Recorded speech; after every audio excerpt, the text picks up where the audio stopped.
أعوذ بالله من الشيطان الرجيم. بسم الله الرحمن الرحيم. يا بني آدم قد أنزلنا عليكم لباسا يواري سوآتكم وريشا ولباس التقوى ذلك خير ذلك من آيات الله لعلهم يذكرون. يا بني آدم لا يفتننكم الشيطان كما أخرج أبويكم من الجنة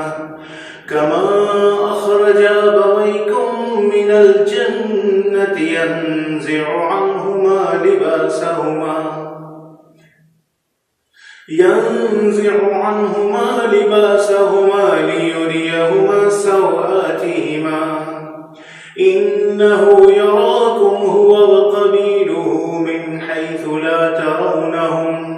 إنا جعلنا الشياطين أولياء للذين لا يؤمنون وإذا فعلوا فاحشة قالوا وجدنا عليها آباءنا والله أمرنا بها قل إن الله لا يأمر بالفحشاء أتقولون على الله ما لا تعلمون قل أمر ربي بالقسط وأقيموا وجوهكم عند كل مسجد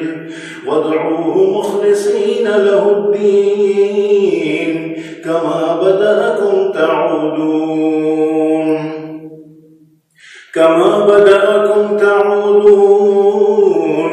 فريقا هدى وفريقا حق عليهم الضلالة